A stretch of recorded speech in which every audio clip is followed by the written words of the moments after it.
El verano te da ese tiempo para cuidarte y mimarte, así que Beauty Planet te está ofreciendo el 50% de descuento para hacerte el tratamiento que necesites. Resultados reales con aparatología de última generación para reducir adiposidad localizada, celulitis y flacidez. Por consultas o solicitud de agenda sin costo con la asesora de estética, comunícate al 2711-9115. Bien.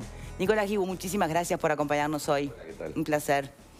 A ver, ¿por dónde empezar? Yo sé que estabas detrás de cámaras allí escuchando un poco por dónde venía el debate, cómo poder ubicar estos hechos, si todos tienen la misma matriz de fondo o si son especificidades de violencia diferentes.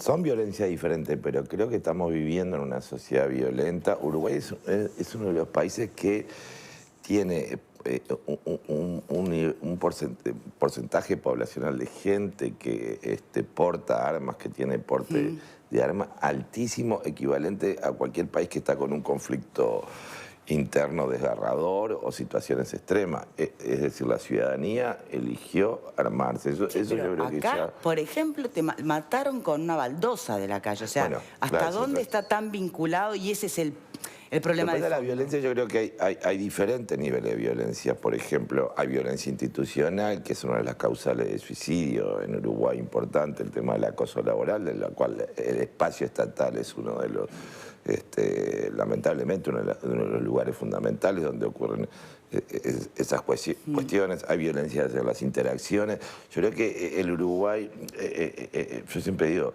Uruguay es un país racista, sí, yendo a otro tema, no es claramente racista, pero...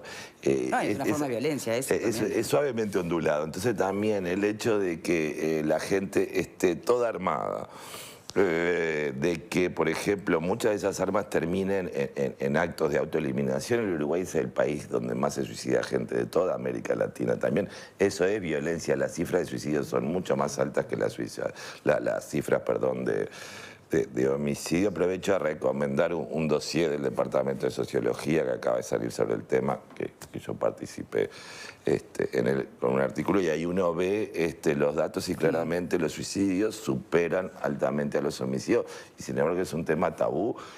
No se trata, eso tiene también que ver con tipos de violencia. El hecho de que todo el mundo esté armado habla de situaciones, digamos, de una suerte de reserva de violencia que puede ser utilizada en cualquier momento. Mira qué interesante lo que vas a decir, la reserva de violencia. Claro. Como una cuestión que puede expresarse según la oportunidad, el contexto. Exacto. Y con la fuerza o la virulencia también, dependiendo de la coyuntura. Gracias porque justamente ese artículo que citaste, más muchos otros muy interesantes, siempre me estás mandando. Y uno de ellos se titulaba, esto es de diciembre del año pasado, pero el título me parece que es una herramienta que podemos utilizar para entrarle a este tema también. Existen desfasajes entre cotidianeidad y pensamiento social.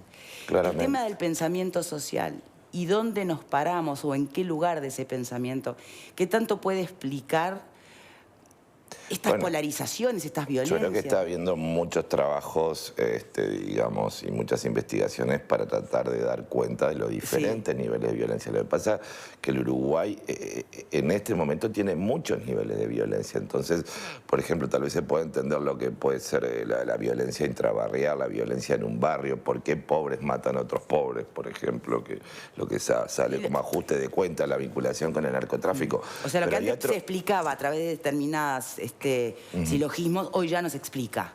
Y es multicausal, es muy complejo, hay muchas veces también que la misma angustia hace que inclusive investigadores traten de dar explicaciones apuradas.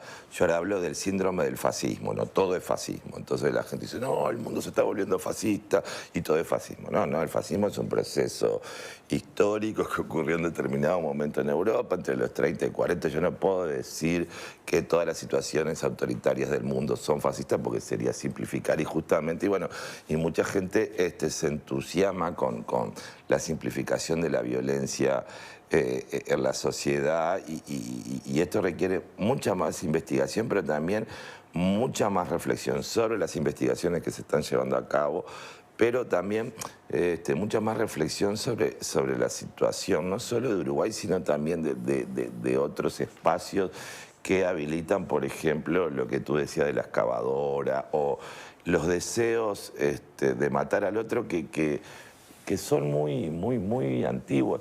Cuando el Ejército Rojo entró a Auschwitz, que ahora fue el aniversario, ¿sí?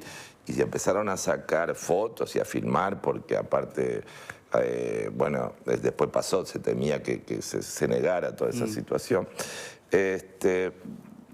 Pasolini, Pier Paolo Pasolini, que aparte de ser un gran director de cine, era un gran pensador, un gran pensador. A mí me gusta mucho más como pensador que como director de cine.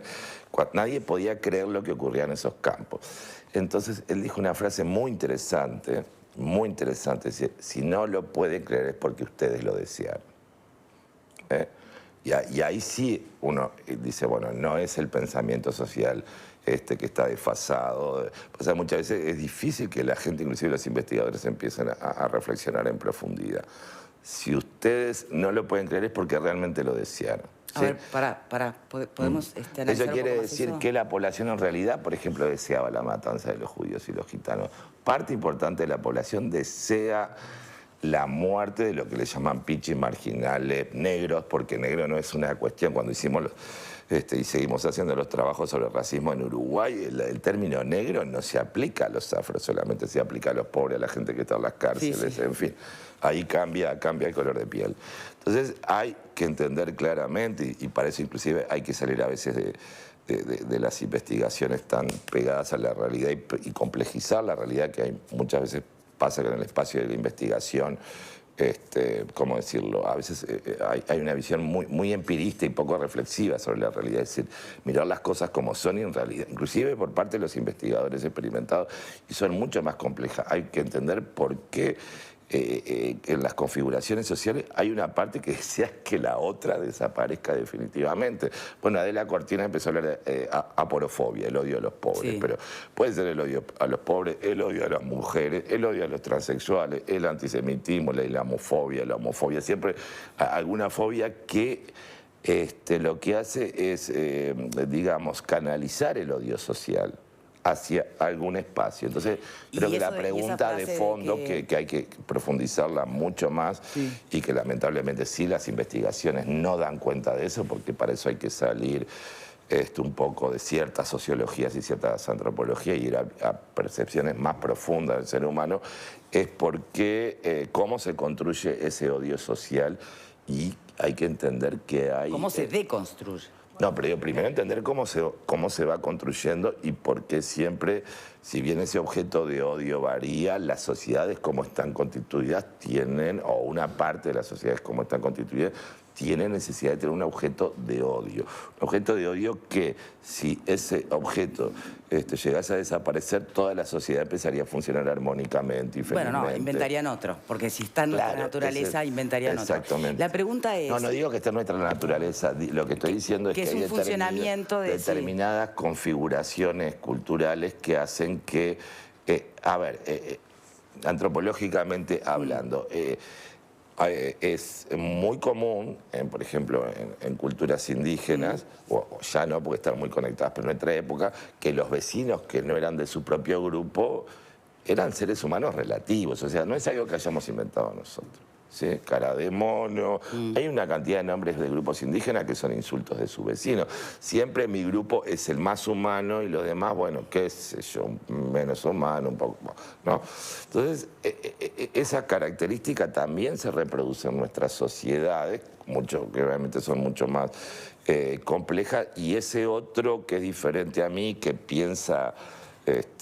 diferente a mí o que habita el mundo de manera diferente, en principio es extraño, no participa de mi normalidad, de mi racionalidad, pero aparte si ese otro que es extraño todavía es un extraño que me puede llegar a robar, a agredir, etcétera, etcétera, bueno...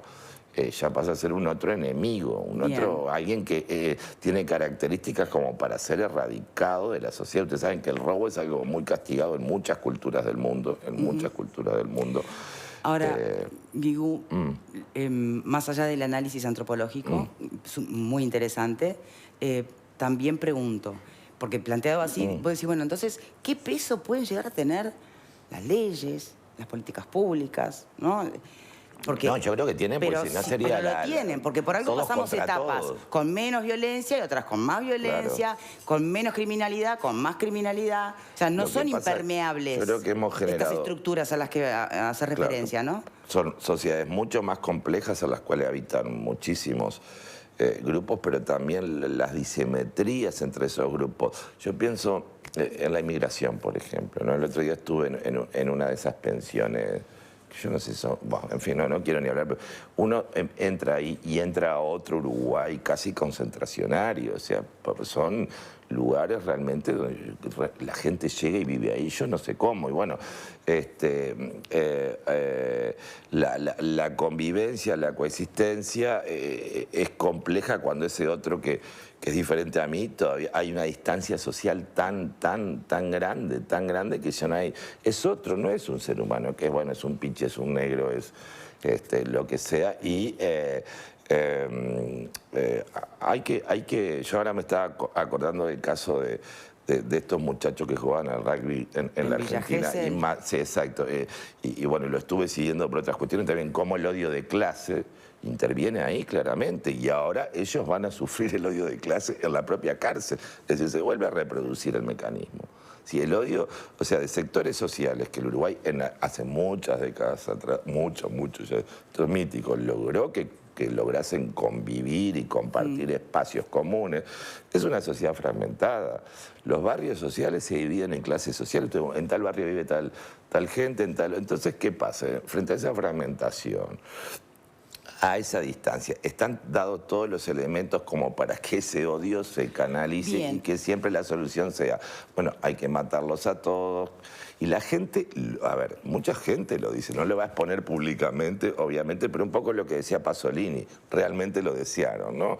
Bien, entonces yo creo que hay... poner eso a debatir en el panel, no porque vayan a debatir tus conocimientos, tu experiencia, por supuesto que no, sino bueno, la interpretación que pueden llegar a hacer de esa frase, ¿no? Y sobre todo de si alguien tiene algún aporte por el lado de que tal vez pueda existir algún puente o un valor que pueda ser trasladable o que trascienda esas diferencias y que nos permita, como nos permitió en algún momento, ser una sociedad más integrada.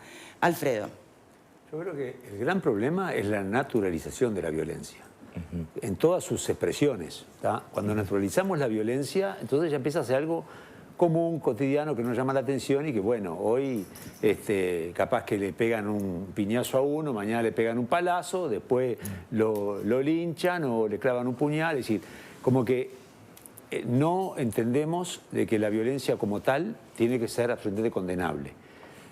A lo otro que para mí se le asocia mucho es que nosotros como sociedad le ponemos a los objetos, a las cosas, un valor que muchas veces está por encima de la propia vida. Y a veces hay delitos contra la propiedad que son castigados más severamente que a los de la vida misma. Entonces me parece que ahí hay dos cuestiones que se juntan y que muchas veces hacen colisión y suceden situaciones como esta. Nadie está exento. Lo del fascismo es verdad lo que dice Nicolás, me parece que es cierto, pero el nanofascista que todos llevamos adentro puede surgir rápidamente, porque si a vos vienen y te agreden o te dicen algo, vos no estás seguro de cómo reaccionás tampoco, ¿no? Pero eso, los códigos sociales que tenemos como trabas, como impedimentos para justamente expresar la violencia. Yo creo que la forma de tender puentes entre esto es que la violencia de cualquier tipo, sea deportiva, sea política, sea religiosa, racial, es condenable y no es admisible con nadie, ni con los pobres, ni con los ricos, ni con nadie. Así jueguen al rugby o jueguen con la pelota de trapo en el campito. Me parece que esa es la cuestión clave, ¿no? Claro, pero parte del debate que teníamos antes de la pausa, justamente creo que tiene que ver con dónde visualizamos la violencia. Ni siquiera estamos visualizando que hay violencia en un alambrado que está electrificado para defender, según lo dice el propio productor, ¿no? 300 bolsas de papas y 100 semillas y algunas cabezas de ganado, ¿no? Si no podemos visualizar que eso también es violencia, estamos todavía lejos del diagnóstico. Porque hablábamos de justificación, hablábamos de ponernos en el lugar del otro, hablábamos de un montón de cosas, pero cuando el diagnóstico tiene que ver con la marginalidad, con la delincuencia, somos bastante más claros y menos menos puntillosos a la hora de poner adjetivos o de analizar situaciones. Podemos equiparar, tú lo preguntabas antes, realmente una persona que pone a 2.20 a un alambrado, a un chiquilín de 15 que va a robar limones o naranjas. Muchas veces creemos que el más violento es el que viene a robar los limones y naranjas. Y hasta que no nos pongamos de acuerdo en el diagnóstico y decir, señores, somos violentos en distintas clases sociales, de distintas formas, pero todos somos violentos. Eso del enano fascista que todos llevamos dentro, ¿nadie escapa? No, nadie escapa. En una sociedad configurada de esta manera, nadie escapa. Bueno, acá hay alguien que dice no tenerlo. No he conocido a nadie en mi vida. Les doy el nombre. No, pero es que todos, digamos... Vos hablabas de la reserva de violencia. Claro. Aparte nosotros tenemos una reserva destructiva. Pero puede que no me toques la tecla y nunca salte mi reserva. Lo que pasa es, bueno, esto es toda una discusión que hay en el campo justamente de la ciencia social, pero evidentemente hay una reserva destructiva en el ser humano que es necesaria. ¿En qué sentido? Si yo quiero hacer una casa de madera, y bueno, voy a tener que cortar árboles, o sea, y digamos dimensiones así. Ahora, el hecho de que todo esto después termine en estos discursos y en estas acciones que son directamente violentas y que, bueno, terminan personas muertas o asesinadas, eso tiene que ver con una configuración cultural específica, con una situación histórica específica. De hecho, todos hablan, bueno, aquel Uruguay que no era tan violento, los presidentes salían sin guardaespaldas, ¿no? Etcétera, etcétera. Bueno, eso desapareció. Lo que tú decías, el tema de la inseguridad, está presente y evidentemente que ha habido un argumento que yo creo que tiene su peso, y aprovecho a decirlo acá en la televisión, que es digamos, la amplificación que hacen los medios de comunicación, pero también ha sido un argumento que es relativo. ¿Por qué? Porque las personas tienen experiencias de inseguridad. Cuando digo que tienen experiencias, es que le robaron algo, que le pasó. Es decir, entonces hay también una situación de lo vivido que a veces es negado por las autoridades, que a veces, es decir, no son los medios, en realidad está todo tranquilo y no pasa nada. La sensación térmica de la que se hablaba. Exactamente, en un momento no es cierto. Hay situaciones de seguridad, la gente las experimenta permanentemente. Los lugares que son seguros, yo vivo uno y dice, bueno, claro, yo salgo de mi casa y tengo 5, 6, 7 cámaras. ¿Quién va a estar ahí? Pero, digamos, claro, tengo que sacrificar mi vida privada, obviamente, ¿no? Que también eso es violento. Bueno, en esos lugares, obviamente que pasa muy poco, no pasa nada. Ahora, ¿dónde está la violencia? Los lugares donde tienen, en los espacios sociales donde hay menos posibilidad de inversión. Por eso es que los sectores populares, la periferia, muchas veces apuestan a determinadas soluciones violentas que entienden adecuadas, porque son los más afectados, son los más robados, los más asesinados, porque no tienen dinero para invertir en seguridad. Y también un poco lo que decía Alejandro, esa ausencia del Estado hace que, bueno, ¿cómo autorregulamos acá? No está el Estado, no tenemos dinero. Mirá lo que me anotan acá, gente que está mirando el programa, muy agradecida siempre que interactúen y manden mensajes. No siempre tengo tiempo para leerlos, pero mira, alguien pone aquí, el linchamiento expresa el agotamiento de la tolerancia social a su agresión permanente. La falta de Estado y la anomia conduce a estos cuadros. La vida y la propiedad privada debe ser cuidada por el Estado. Está mandatado. No se soporta más. Y sigue, ¿no? Pero un poco, para trasladarles cómo también se instala. Y uno puede entender la lógica de este pensamiento, pero ¿cómo haces para combatirlo? Bueno, por eso, cómo la gente se supera, por ejemplo, situaciones de inseguridad vivida, ¿no? Que yo lo veía en la Reforma con gente conocida que decía, no, bueno, y después le pasaba una situación que lo robaban y parecían Mussolini, Hitler, qué sé yo, juntos. Bueno, a eso voy, con la reserva de violencia que todos tenemos, que si no te detonan, si no dan con el punto G, vas a ser un ciudadano muy saludable y civilizado el resto de tu experiencia vital. Ahora, pero entonces, ¿cómo administramos las responsabilidades? ¿No? Porque alguien tiene que velar para que a nadie nos detonen, ¿no? Porque si somos conscientes de esa reserva de violencia, ¿quién controla A mí me gustaría, justamente aprovechando que está Nicolás, que además coincido con él, que a mí me parece que para abordar estos temas tenemos que llamarlos por su nombre. Y un nombre es violencia, más allá de inseguridad ciudadana. Forma parte, eso sí, yo creo, la violencia como de alguna manera la que marca, la que está rigiendo nuestros pasos. Y me parece bien que lo saquemos con peine fino, lo que nos propone, que nos devuelve una imagen, un espejo que no nos gusta mirarnos, y es el objeto de odio que necesitamos y que vive en nosotros, nos guste o no nos guste. Y acá va la pregunta, ¿pero acaso los llamados así, procesos civilizatorios de la humanidad, son los que han puesto de alguna manera pulmones de contención, generando instituciones, normas, leyes, ¿verdad? Para que medien a través de nuestros conflictos? ¿Qué pasa cuando esa civilización parece retroceder, verdad? Y algo fundamental y básico, el tiempo que le llevó a nuestra especie considerarse una humanidad. Bueno, claro. Hace muy poco tiempo que todos pensamos que somos todos seres humanos con bueno, yo hoy hablaba de Auschwitz, pero mucho tiempo pasó para decir, bueno, hay una especie, es la humanidad, hay gente que es baja, que es alta, que... Sí, arranquemos con la colonización nomás, ¿no? Exactamente. Bueno, y antes también, o sea, son procesos que es muy gracioso esa idea, la duda de que el otro sea humano. La duda, por ejemplo, los españoles cuando llegaban acá dudaban de que los indios fueran seres humanos, pero los indios... Bolsonaro lo sigue dudando, ¿no? Sí, claro, pero los indios también dudaban que los españoles fueran seres humanos. O sea, había duda de lo... De hecho, lo cuento brevemente, muchos casos había indígenas que tomaban españoles y los ahogaban para verlos pudrirse si se pudrían como ellos. O sea, experimentaban para tratar de entender. Bueno, ahora más o menos tenemos una idea que somos la misma especie. Pero no somos todos tan humanos, es decir, hay un valor social de la vida, ese es el problema, y hay vidas que valen más que otras. Bien, Pepe. Y eso es terrible, el tema es terrible porque pasa a nivel, por ejemplo, cuando vemos una guerra. Y en general, cuando vemos una guerra, la vida, por ejemplo, si es de un país importante, el soldado invasor, vale muchísimo más que la vida de la pobre gente que ni nos enteramos que es arrasada totalmente población civil. Entonces, claro, no vale la vida lo mismo de un soldado invasor de un país relevante que la población civil de ese lugar. Eso está admitido, está, como decíamos, naturalizado. O sea, tenemos tantos niveles de violencia, por ejemplo, a nivel internacional, que uno... El otro día estaba leyendo una nota que el Estado Islámico publicó a cuánto vende a los cristianos capturados por ellos, ¿no? Cristianas y cristianos de otras religiones, porque no se convirtieron al Islam, entonces los venden como esclavos.